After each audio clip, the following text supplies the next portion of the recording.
What's going on, you guys? Jay here and welcome back to the channel. So I must admit today is a very interesting day for me behind the scenes, and then also what is developing in public. We've got a lot of different people that are grabbing for power at the moment, and what I'm currently seeing is a lot of negativity on the horizon.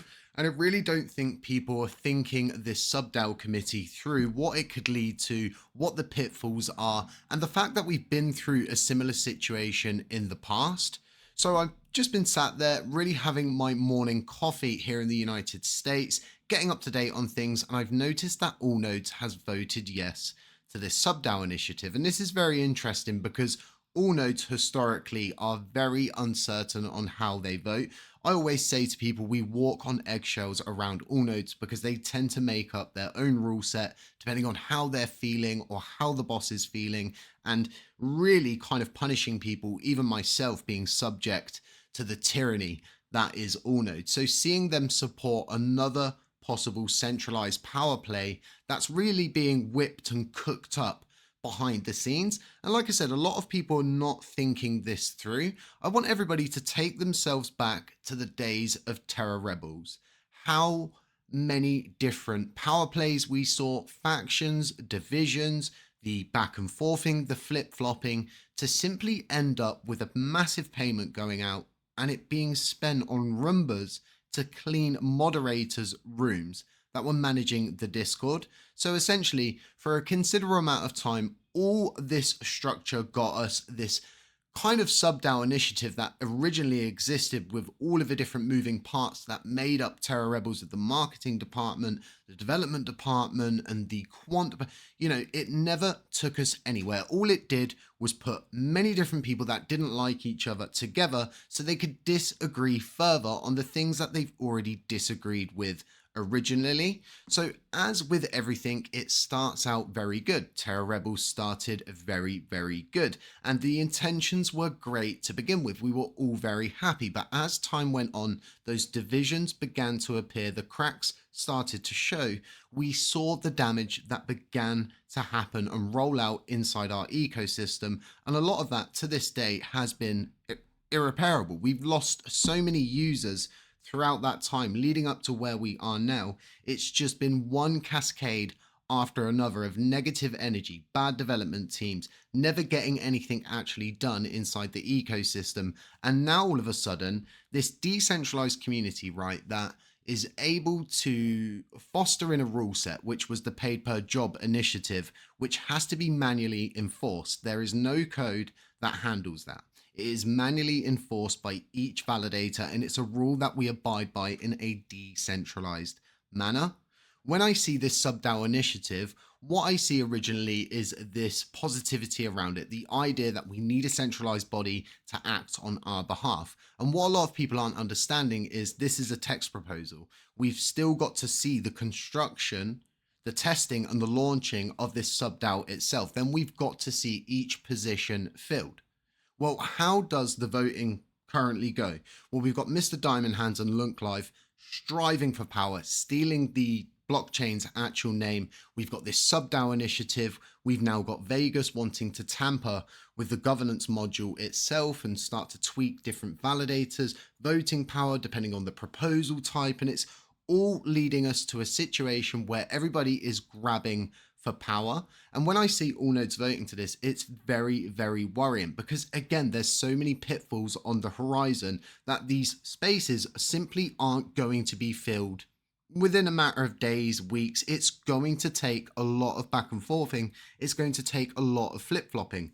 And who's going to end up? It's going to be a situation where there's a very, very select choosing of who gets the benefits that roll out from this sub-DAO initiative. And again, it's another layer on top of the decentralized governance layer to try to tamper with the ecosystem, to try to circumvent the actual layer one chain and bring in this council, this committee, this Senate. I do not want to see us in a position again where Tobias was here on chain, Ed was here on chain, and we've got this centralized body that's sort of saying, well, we need to go do this, but the community doesn't believe in that. And we just get wound up in this back and forthing of someone being removed from the subDAO, someone being added from the subDAO, then bickering in the subDAO, and not looking good publicly. There's been so much damage done that what we actually need to focus on as an ecosystem is building tools. We need to attempt to empower our community. We need to give each and every member of this ecosystem the identical tool sets that exist elsewhere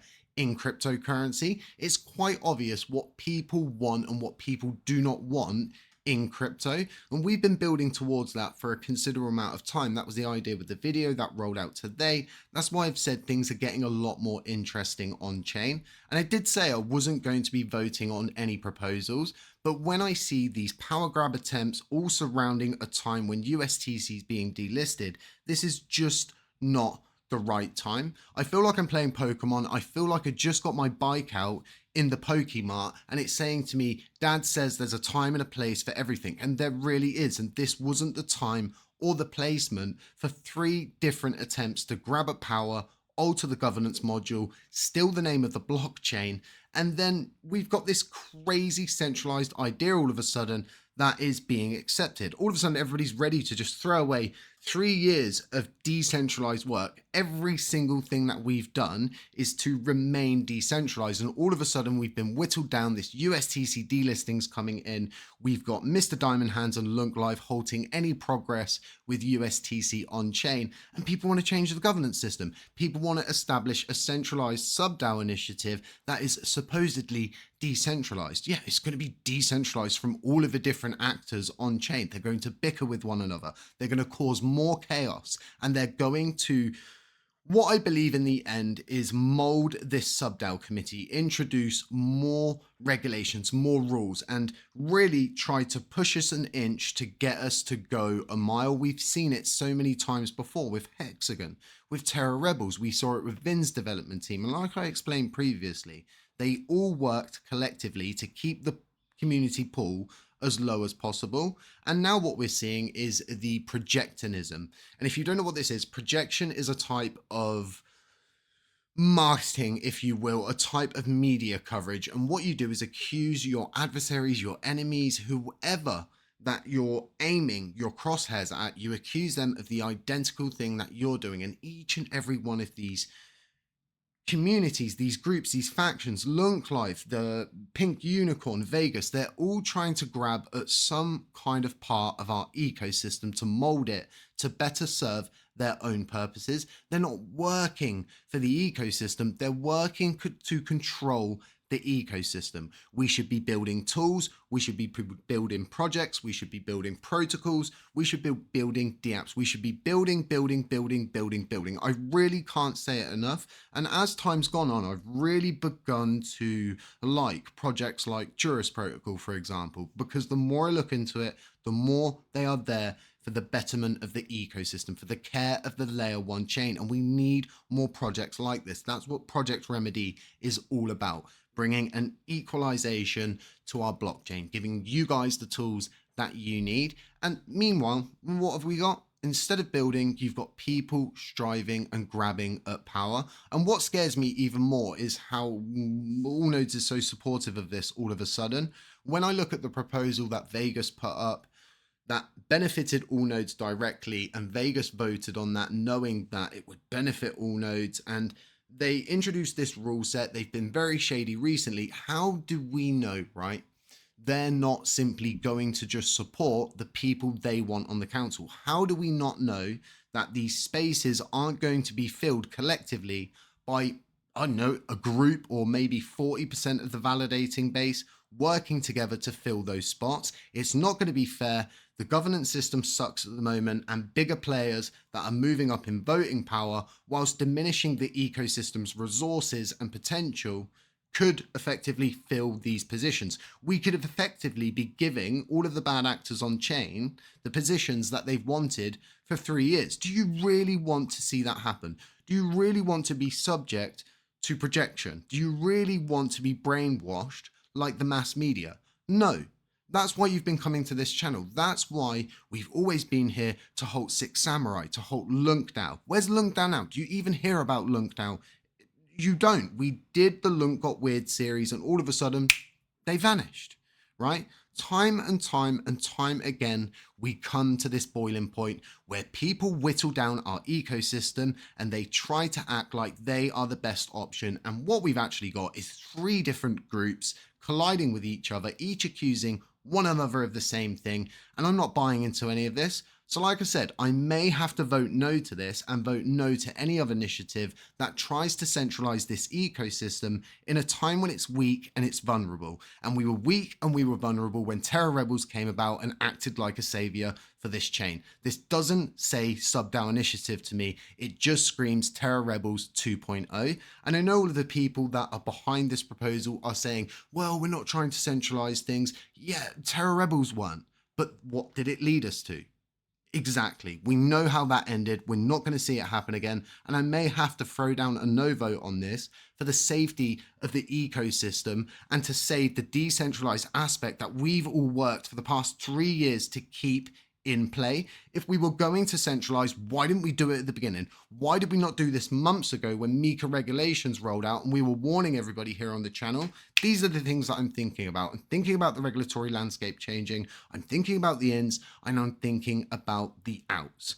We must think very carefully about this sub-DAO initiative. Do not become subjective to this projection. Do not become subjective to the idea that we must become centralized in some way, shape, or form to better an ecosystem that none of these validators want to better from the very beginning. So although Allnode says it's time to try something new, you're talking about someone that does nothing but claim their paycheck, and everything they do is to get access to that continuous paycheck. If they do not provide the endpoints, the chain cannot run. They will not be able to collect their monthly paycheck. We need to understand, and I'll keep saying this, who's drilling holes in the boat and who's bailing water out. Guys, I suggest you go and think carefully. And if you're delegating with any of these validators that have been halting chain progression, like USTC burns, whilst claiming that everybody else is centralizing the chain whilst they've stolen the name of the chain, redelegate. You're going to be doing this chain a huge favor.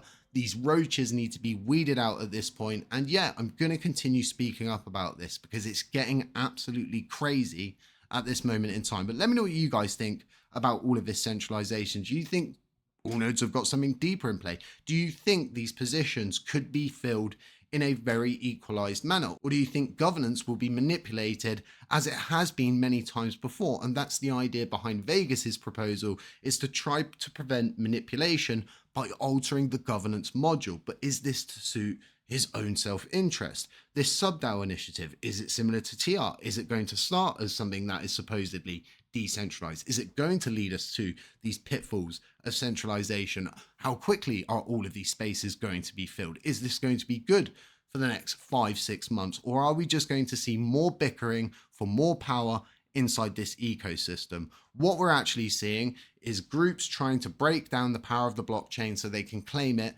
with all of these sub-DAOs and they can fill the positions. They will work together and they will try to control every single aspect of this blockchain because nobody wants to follow the honest path. But let me know what you guys think. Aside that, stay safe, stay humble, stay aware. And as always, I'm going to catch you in the next one.